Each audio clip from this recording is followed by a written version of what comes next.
Todo mundo tem os cadernos? Bom, esses cadernos de literatura, eles foram desenvolvidos basicamente com um objetivo principal que eu acho sensacional. Esse objetivo, acho sensacional que uma secretaria do governo tenha tido a iniciativa de elaborar cadernos de literatura com esse objetivo. É uma coisa excepcional. Excepcional nos dois sentidos. Tanto excepcional no sentido de ser muito legal, como excepcional no sentido de ser uma exceção mesmo. Não é uma coisa frequente a proposta desse caderno. A proposta principal é fazer com que os professores da rede possam adotar uma prática de ensino de literatura pela e para e por e com fruição. Não são as leituras obrigatórias, aquelas escolhidas para serem lidas para o vestibular, não são leituras históricas, não são leituras divididas por períodos, por escolas literárias, são leituras de textos consagrados da literatura brasileira e universal, que também é bárbaro, tá? Por exemplo, vocês têm aqui no acervo Casa de Bonecas, do Henrik Ibsen, que é um autor norueguês do final do século XIX. Algo que nunca cairia em vestibular nenhum e que nunca seria dado em sala de aula se nós nos preocupássemos com a história da literatura brasileira, com períodos literários brasileiros. Tem também aqui De Moto pela América do Sul, Diário de Viagem do Che Guevara. Mas o objetivo não é cronológico, não é histórico, não é mercadológico, não é comercial. É um objetivo de prazer, de leitura prazerosa, o que não significa que não seja uma leitura educativa, educacional, ao contrário, né? Eu acho que vocês já conversaram bastante ao longo desses dias todos sobre fruição. E nesse caso, como eu acho que na verdade em todos os casos, até mesmo fora da escola, fruição, para a gente ter a oportunidade, a possibilidade de fruir alguma coisa verdadeiramente, é preciso que haja um conhecimento responsável desse objeto que a gente está fruindo. Alguns desses objetos que a gente ama fruir, eles são, às vezes, de natureza um pouco distantes daquilo a que a gente está habituado. Digamos que vocês, por exemplo, querem assistir um filme. Na locadora tem essa divisão de filmes por gênero, né? Então tem romance, aventura, suspense, terror, policial. E tem uma categoria que eu acho absurda, que é arte. Como assim? Não sei se em todos os lugares vocês têm experiência dessa categoria. Em todas as cidades tem essa categoria? Nas locadoras? Mas em São Paulo tem. Em todas as locadoras, as boas locadoras, tem essa categoria, arte. Como assim? Os outros filmes não são? Sabem o que é essa categoria? É um eufemismo para filme difícil, filme chato. Filme que ninguém assiste, só pessoas metidas a intelectual. É isso. É um eufemismo. Uma atenuação, porque eles não iriam colocar a categoria filme chato. Então, aqueles filmes que quase ninguém assiste, só as pessoas mais metidas, eles chamam de arte. Só que no meio desses filmes de arte, Aliás, a maioria deles tem filmes maravilhosos. Os melhores filmes que já foram feitos, alguns dos melhores filmes que já foram feitos, não que eu queira dizer que em Hollywood não se façam filmes bons, mas o principal objetivo dos filmes hollywoodianos, a gente sabe, é comercial. Se um filme não vende, dificilmente ele vai ser produzido em Hollywood. Então, esses filmes franceses, dinamarqueses, né? Esses filmes sul-americanos, asiáticos, estão sempre nessa categoria. Daí a gente pega o filme e olha e fala, digamos que a gente não tenha um repertório de filmes suficientes que a gente tenha assistido e que falem mais ou menos numa sintaxe, num vocabulário, numa estética semelhante à daquele filme. Então a gente olha um filme do Bergman, digamos, um filme do Antonioni, um filme do Godard, e a gente fala, é bom esse filme, mas eu estou achando chato, muito parado, cansativo. Mas ele parece dizer coisas muito interessantes, tem imagens lindas, mas ele não tem aquele ritmo, né, ao qual a gente está acostumado. Eu gostaria de fruir melhor esse filme, mas eu não estou conseguindo. Como que eu faço para ter a sensação de fruição, ou seja, aquela sensação de prazer estético? A palavra estético vem de estesia, do grego, que em grego significa sentidos, sensação. Esses sentidos, em grego, são os sentidos físicos mesmo. Não sensível no sentido sentimental, sensível no sentido físico. Eu sinto junto com o objeto arrepio, pulsão, temperatura, densidade, calor, né? Calafrios.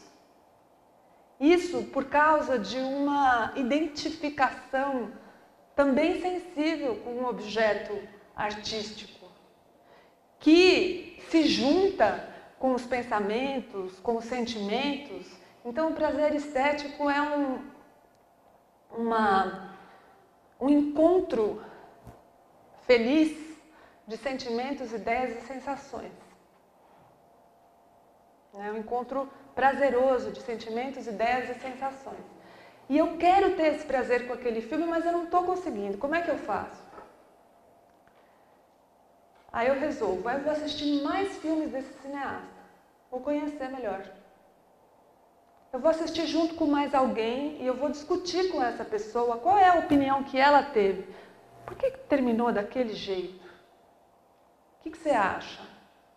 Ah, eu acho que ele quis dizer tal coisa. Ah, não, eu acho que foi tal coisa. Não, mas veja bem, naquele outro filme ele já tinha falado desse assunto e tem a ver com aquela outra coisa que estava acontecendo, com a guerra do Vietnã, que estava acontecendo naquela época, quando esse filme foi feito. Ah, é mesmo? Então vamos pesquisar os jornais daquela época para ver se tem uma referência a esse assunto que está sendo dito no filme. Vamos. E vamos ver se tem outros cineastas que também fizeram filmes parecidos, se eram amigos desse cineasta e que fizeram outros filmes. Vamos assistir filmes de cineastas amigos dele para a gente entender melhor qual era o tipo de proposta estética que ele estava fazendo nesse filme. Vamos ler resenhas de jornal que foram feitas sobre esse filme para ver se a gente consegue entender melhor. Isso atrapalha o filme? Isso faz com que a nossa sensação primeira sobre o filme, que era de um certo desentendimento, um certo estranhamento, fique prejudicada? Não. Tá? Eu defendo convictamente a ideia de que o conhecimento, o estudo, a pesquisa, o compartilhamento de um objeto estético não prejudica a percepção estética desse objeto, não prejudica a intuição, não prejudica a fruição, ao contrário, só ajuda, só faz com que a fruição fique respaldada, fique fundamentada, com que a gente possa ter uma fruição verdadeira. Aí a gente, depois de ter feito tudo isso, a gente vai ver o filme novamente. Aí você fala, entendi, legal. Pô, que interessante, eu consegui gostar de um filme chato. Que não é chato, porque agora eu entendo esse filme. Porque a gente tem a tendência de achar chato tudo que a gente não entende, né? Mas a arte moderna, e esses livros que tem aqui são todos modernos, a arte moderna é mais difícil do que a arte do século XIX. Tá? Ela exige mais conhecimento, mais pesquisa, mais compartilhamento, mais uma entrada, uma penetração mais funda no objeto para que haja uma fruição. Tá? Então a proposta desse caderno é essa. Por causa disso, por causa desse desejo de fazer cadernos cujo maior objetivo é a fruição, nós decidimos, juntos, dividir o caderno não por fases, estágios históricos da literatura brasileira, mesmo porque a literatura não é só brasileira, nem por escolas literárias, mas por gêneros. Então vamos falar sobre os gêneros. Os gêneros usados aqui no caderno são, então, conto, romance, poesia e drama. Os gêneros literários, esse nome, vem de uma nomenclatura que foi criada por Aristóteles no século V a.C.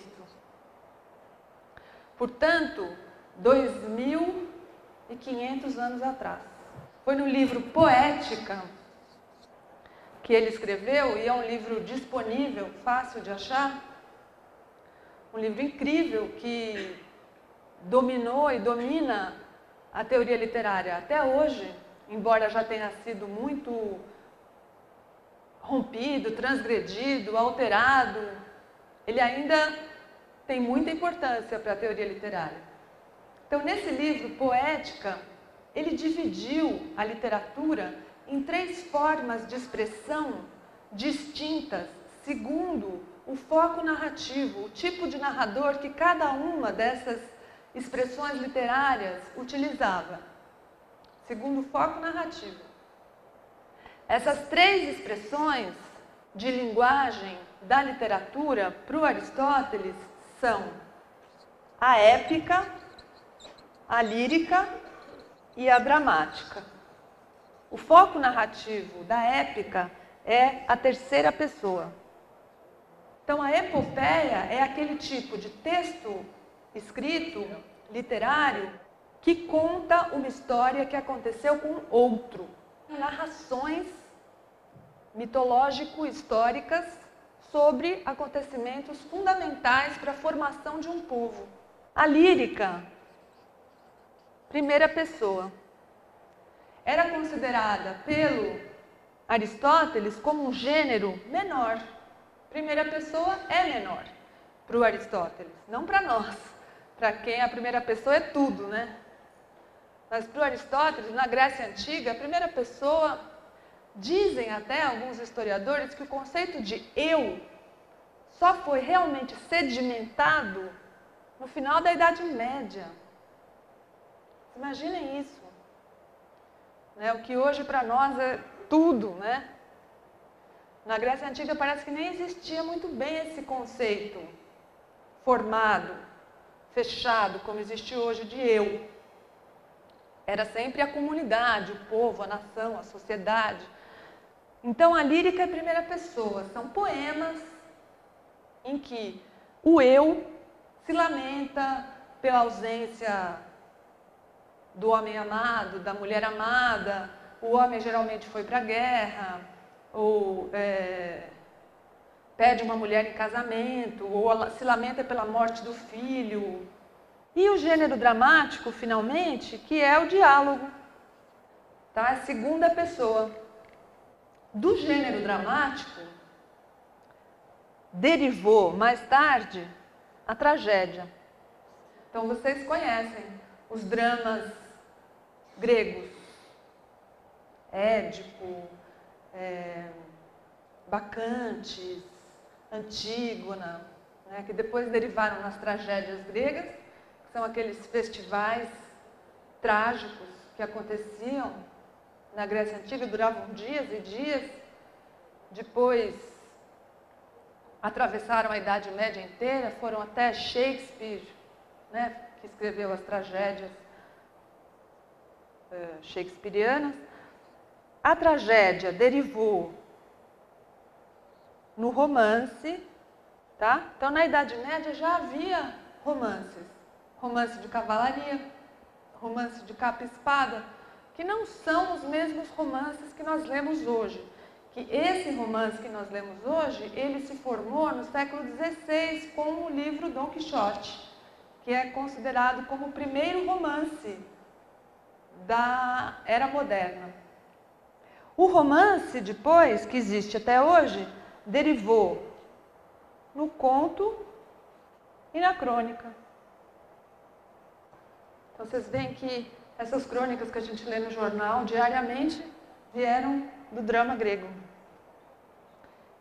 A lírica derivou no que a gente hoje conhece como poesia, né? São os poemas, que também se misturaram muito com os romances, porque a gente tem prosa poética e tem poema em prosa.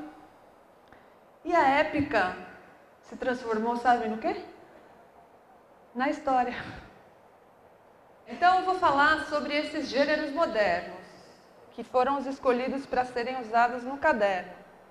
Conto, romance, poesia e drama, tá?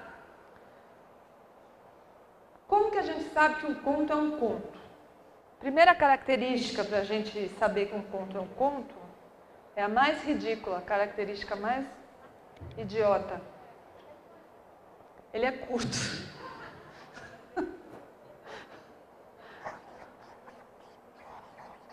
Tá? É a extensão. O conto é mais curto que o romance. Bom, primeiro, a extensão. Agora, o fato de ele ser curto determina muitas características no conto como conto, tá? Então não é bobagem. O que a extensão determina no gênero conto? A intensidade. Num conto, tudo é muito mais intenso do que no romance. Tudo é intenso. Tem muito pouco relaxamento num conto. Quase que você fica num estado de intensidade durante a leitura inteira do conto. Que mais que tem num conto que não tem o tempo todo do romance? Tensão, tá? Então essas são as duas características principais, por causa da extensão, que diferem um conto de um romance. Porque o conto é inteiramente intenso e tenso. Essa tensão do romance está no conflito. Quase todos os contos que existem, não vou dizer que são todos, absolutamente todos, mas quase todos têm um conflito. E é um conflito. O romance não. O romance pode ter 10 conflitos, 15, 20 conflitos. Ou um também. Mas ele pode ter mais. O conto não. Tá? Ele tem um conflito, ele tem poucos personagens, tá?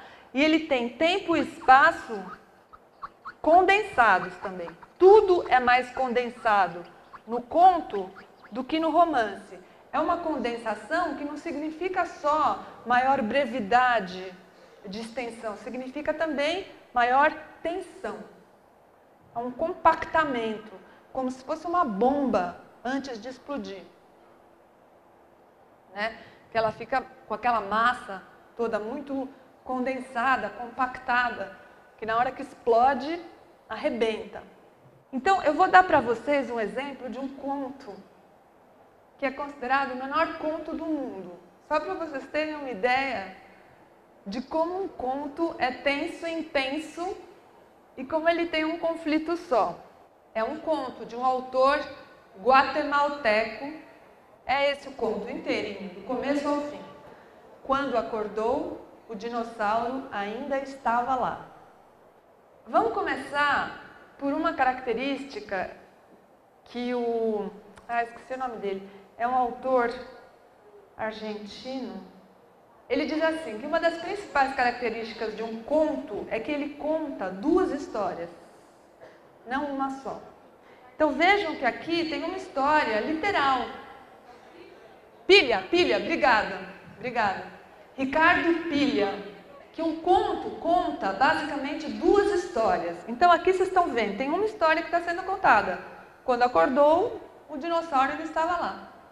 Mas tem outra história que está sendo contada aqui, que está basicamente nessa palavrinha aqui. Quer dizer, não era para ele estar lá, né?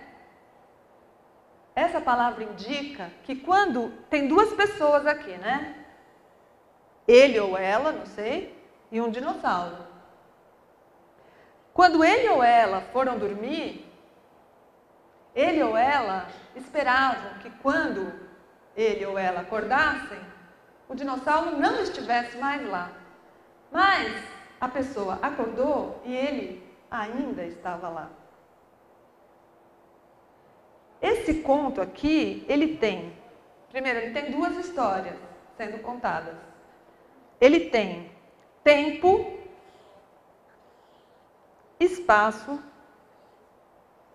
personagens, 2, foco narrativo, né? Terceira pessoa. E tem um baita de um conflito, sem resolução.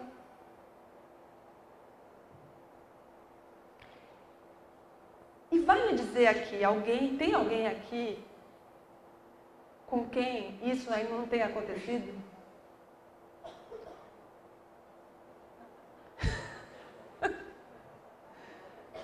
Tem alguém que vocês foram dormir, acordaram e o dinossauro não estava mais lá? Bom, o romance tem a mesma característica para começar do conto, que é básica, que é a extensão. O romance é longo. Tem a novela ainda no meio, é um outro gênero, tá? A novela é como se fosse um conto estendido, um romance encurtado.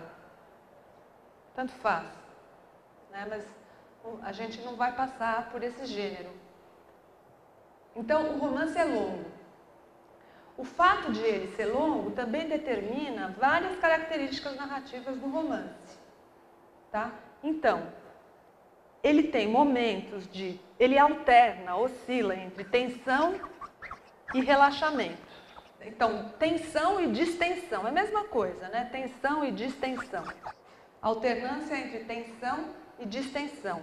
Ele pode ter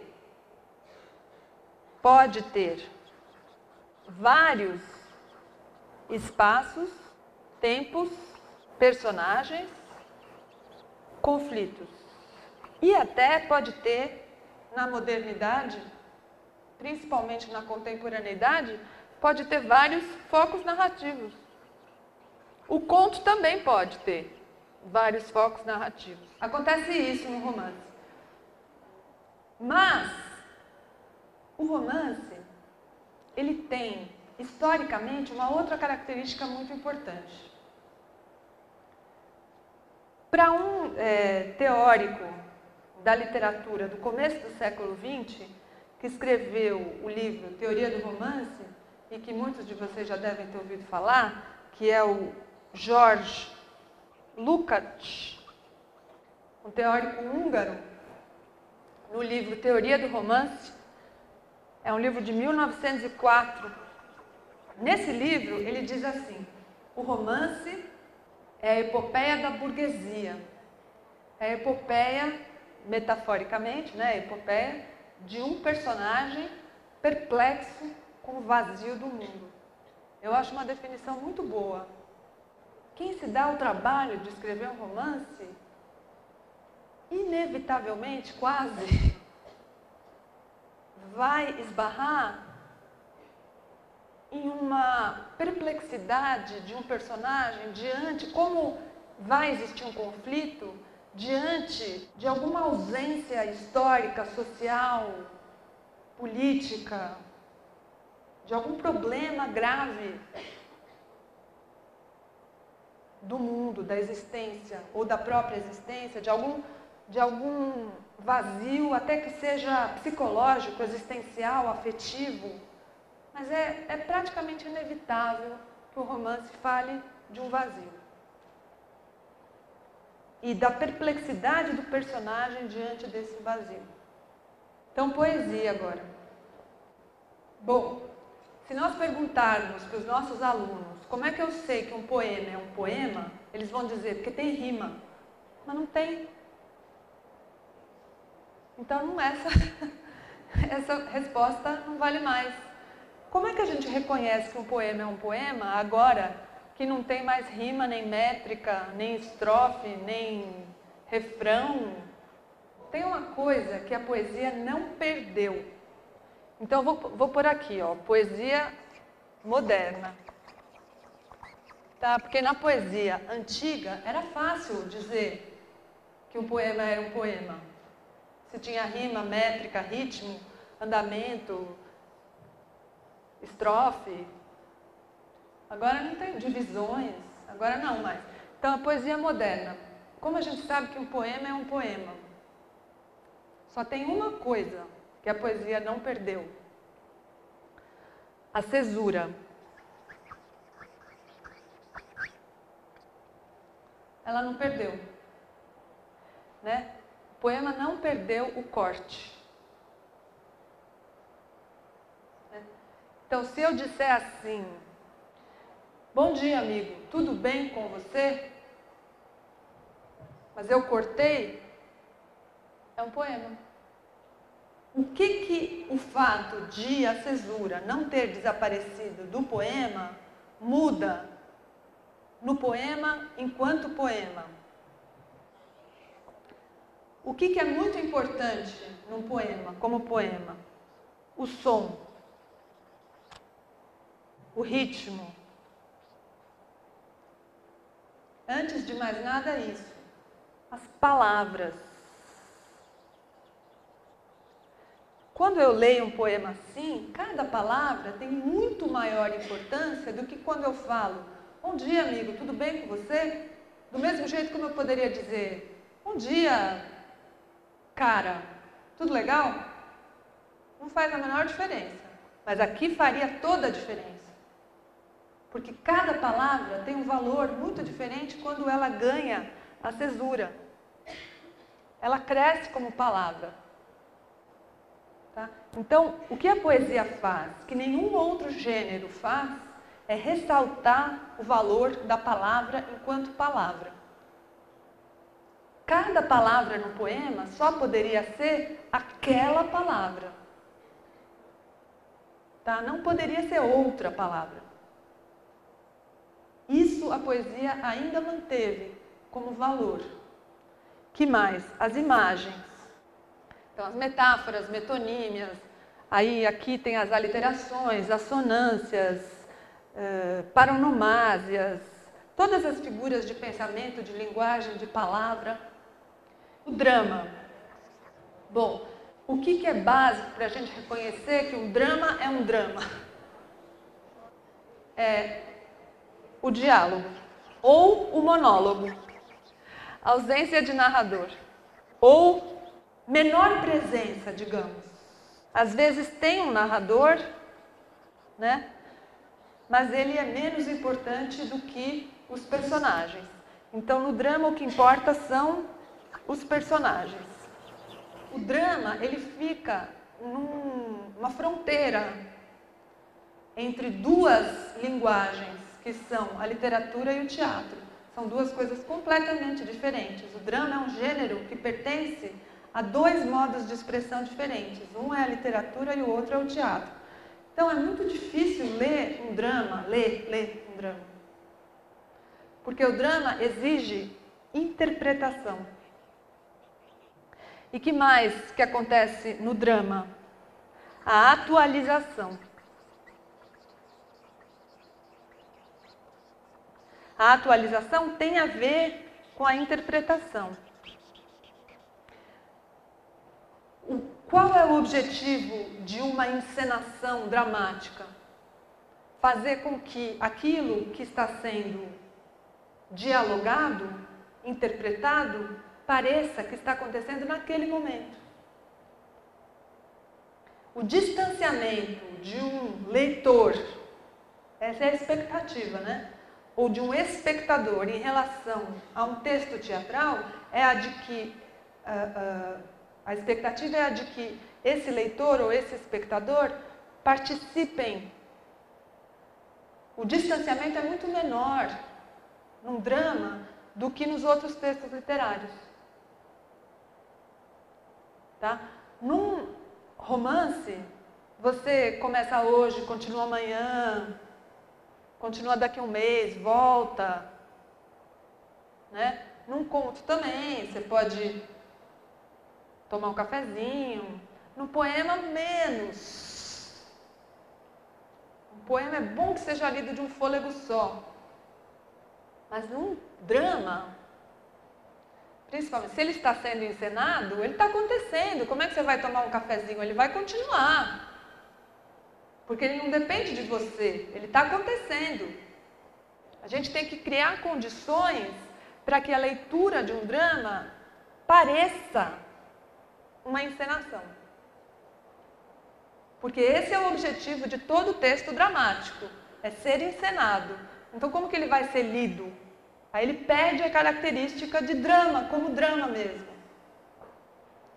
Um texto dramático não é para ser lido como se fosse um romance.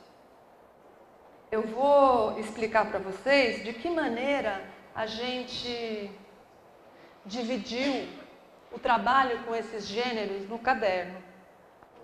Vou pegar o conto, tá? Que é um conto do livro Laços de Família, da Clarice Lispector. O conto com o qual eu trabalhei no livro Laços de Família, que é esse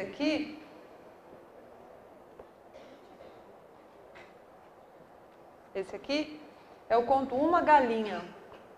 Vocês conhecem esse conto? É bárbaro, né? Que a galinha, eles têm uma família que tem uma galinha, aí eles vão pegar a galinha para cozinhar e a galinha foge. Aí eles começam a correr atrás da galinha, ela vai fugindo. Aliás, até aquele filme do Fernando Meirelles, o Cidade de Deus, começa com uma cena muito parecida com essa da fuga da galinha da Clarice Lispector. Então, eles vão correndo atrás da galinha, aí conseguem alcançá-la, pegam a galinha, levam, trazem para casa, e quando eles colocam a galinha no quintal, ela põe um ovo. Aí a menina, né, da família, fica tão emocionada e ela não quer que aquela galinha seja cozida. Como assim? Vai cozinhar uma mãe? E o pai também. O pai fica emocionado com aquele acontecimento e não permite que a galinha seja levada para o fogão. E aí então eles poupam a galinha da morte e ela fica lá e a menina passa até um relacionamento afetivo com a galinha, ama aquela galinha. A Clarice Lispector tinha mesmo paixão por galinhas, adorava. Tem outros livros dela sobre galinha, tem outros contos também sobre ovo. E até que um dia a menina volta da escola e cadê a galinha? Sumiu. O que aconteceu com ela? Ela foi cozida. Bom, mas então com cada um dos textos do livro, né, que são Dom Casmurro, Uma Galinha, Poética, do Manuel Bandeira, e Casa de Bonecas, do Ibsen, foi feita a seguinte divisão de trabalho em sala de aula. Em primeiro lugar, primeiras impressões. Tá? Então a gente vai ler o conto com os alunos e vai perguntar para os alunos quais são as primeiras impressões que os alunos têm só ao ouvir ou ao ler o conto pela primeira vez. Então, tem, por exemplo, algumas sugestões de perguntas que o professor pode fazer para o aluno. Aliás, esse eu considero como o melhor método de lidar com um texto literário, é fazendo perguntas a ele e ver se ele nos oferece respostas. Pedir para o aluno fazer perguntas ao texto. Então, como sugestões de perguntas para essa fase das primeiras impressões. O que os alunos pensam sobre essa atribuição de ideias a um animal? Será que o animal pensa? É possível compreendê-la também como uma metáfora? Será que a galinha está representando outra coisa? Pelas reações das diferentes personagens, o pai, a mãe, a menina, é possível compor um perfil psicológico de cada um deles? Como é que é essa menina? Como é que é esse pai? Como é que é essa mãe? Na opinião dos alunos, por que o final do conto é tão brusco e repentino? Por que a Clarice Lispector não se deteve para explicar mais o fato de terem matado a galinha depois de eles terem tido um relacionamento tão próximo? Há alguma crítica feita no conto? Primeiras impressões. Aí vocês podem bolar um monte de perguntas e os alunos certamente também vão vir com várias perguntas que vocês poderiam fazer para um texto literário. Por que ela usou essa palavra e não outra? Por que usou a galinha e não outro bicho? Por que é uma família de um pai, uma mãe e uma filha? A que classe social pertence essa família? Existe algum dado no conto que nos permita saber qual é a classe social dessa família? Será que a gente pode saber de que cidade eles são? Tem algum índice no texto que mostra que eles são brasileiros ou eles poderiam ser de outro país também? E o tempo em que se passa essa história? Quando foi? É moderno ou é antigo? Podia ser em qualquer tempo? Um monte de perguntas, tá? São as primeiras impressões.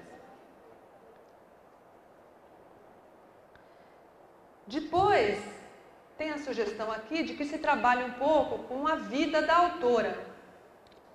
E aí tem as informações sobre a Clarice Lispector, sobre a vida da autora, sobre a época em que ela escreveu, principalmente no caso em que existem coincidências entre a vida do autor e o texto. No caso da Clarice Lispector, havia muitos. A Clarice Lispector, como pessoa e não como autora, efetivamente gostava de galinhas. Isso é interessante, como dado para a gente ler melhor o texto.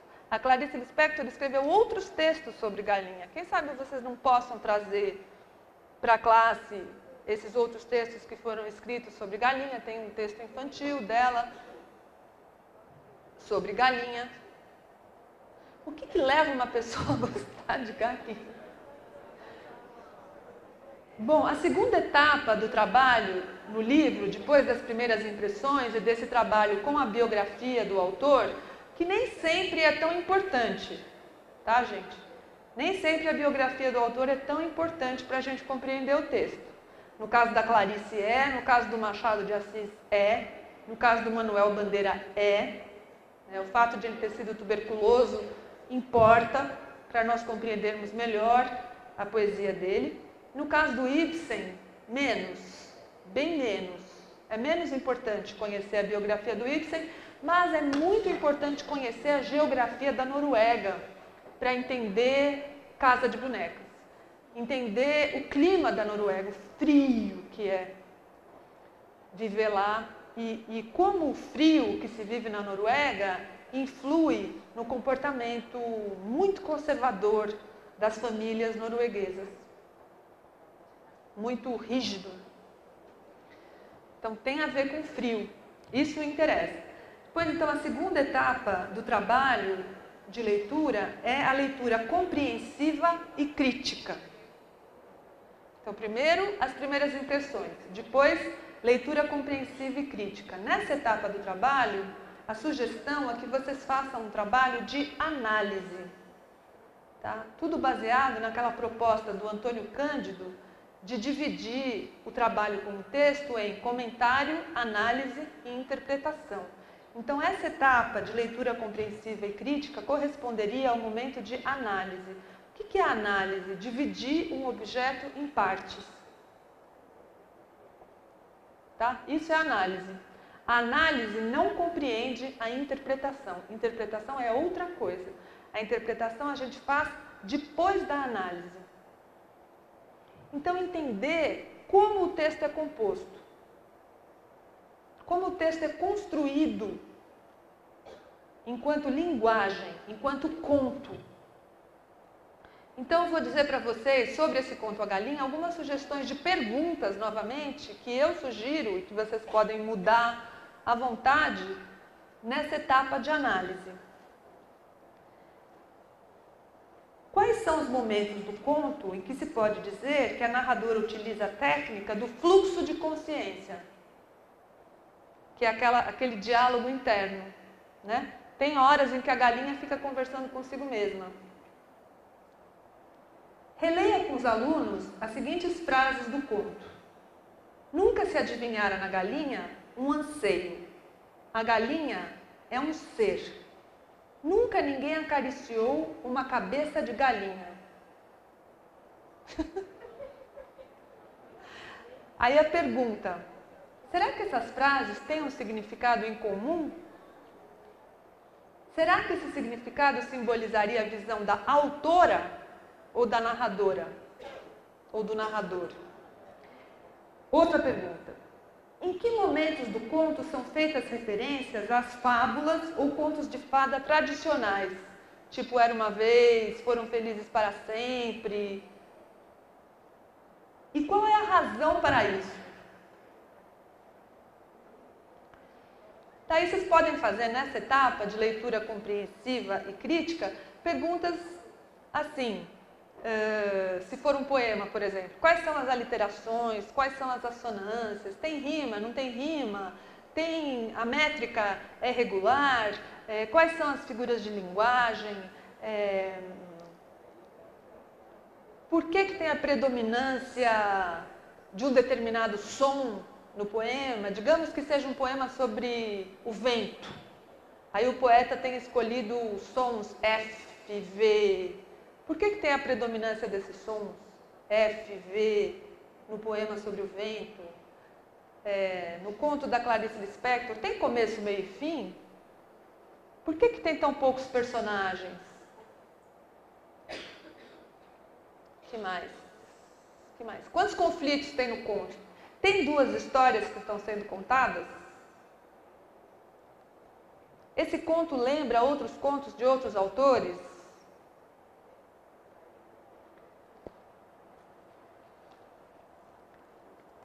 E por último, tem a fase da releitura, que é a fase da interpretação e também de uma espécie de ampliação, por isso chama releitura, porque é reler o conto com outras linguagens, de outras maneiras, né? Fazer uma releitura, não é ler de novo, é uma reconstrução apropriada pelo aluno do texto que ele leu. Quer dizer, o aluno já se apropriou das características do conto, como linguagem, como construção, como época, como gênero, da autora, das referências. Agora o conto já é dele. Eu quero ver se o conto é teu mesmo. Para que serviu você ler esse conto? Como que esse conto pode transformar alguma coisa na tua vida interna, externa, social? E aí, gente, a interpretação vai longe aqui nessas propostas. Ela não fica grudada no texto, ela vai além do texto, propositalmente, tá? Então, ideias aqui. O conto Uma Galinha é interpretado por muitos estudiosos da obra de Clarice Lispector como uma metáfora da condição feminina. Os alunos concordam com essa interpretação? Caso concordem, é interessante discutir a respeito das conquistas obtidas pelas mulheres nas últimas décadas e sobre os problemas que ainda precisam ser superados. Então será que se a galinha for mesmo uma metáfora da condição feminina, como era a condição das mulheres na época em que esse conto foi escrito, na década de 50? E como é agora? O que mudou e o que ainda não mudou? O que ainda precisa ser mudado? 2. Também é possível detectar no conto uma crítica à necessidade de se manter dentro de uma espécie de capa de normalidade. Acontecem coisas terríveis na vida da gente, mas a gente precisa fingir que nada aconteceu, porque senão a gente não consegue viver. Se você for dar importância para cada coisa que escapa da normalidade, para cada mendigo que você vê na rua, para cada para cada moleque que te para no sinal para vender bala, você não vai conseguir seguir em frente. Mas é terrível ao mesmo tempo a gente pensar que a gente é obrigado a continuar vivendo apesar dessas coisas que balançam a cabeça da gente. Como a menina foi obrigada a continuar vivendo apesar de a galinha ter sido morta. O que os alunos pensam a respeito dessa visão? A galinha e tudo o que ela representa deve necessariamente ser esquecida? Ou será que a menina devia ter feito um escândalo? Será que é certo que ela se habitue com a morte da galinha? Ela deveria ter brigado pela manutenção da vida da galinha? São questões que não tem mesmo nada a ver com o texto como construção linguística. Não tem. São interpretações que escapam do texto, mas cuja discussão pode fazer com que o aluno perceba que a leitura de um texto literário influi na maneira como ele pensa o mundo em que ele está colocado. Pensa sobre a condição feminina, pensa sobre sexo, pensa sobre juventude, pensa sobre civilidade, sobre cidadania, sobre a vida psíquica dele. São questões de natureza social, psicológica, afetiva, transdisciplinar. Então, o caderno está dividido nessas 3 etapas. E eu considero como a mais importante para o efeito de fruição da leitura essa última. Que são as associações que o aluno faz com a própria vida. Para ele saber, que mesmo que tem um poema lá, que o Manuel Bandeira escreveu em 1920, falando de como ele acha que a poesia deve ser escrita, é uma coisa que não tem nada a ver com a minha vida, mesmo isso tem muito a ver com a minha vida agora, aqui no lugar onde eu moro, com as coisas que eu faço. Então gente. Alguém tem alguma dúvida?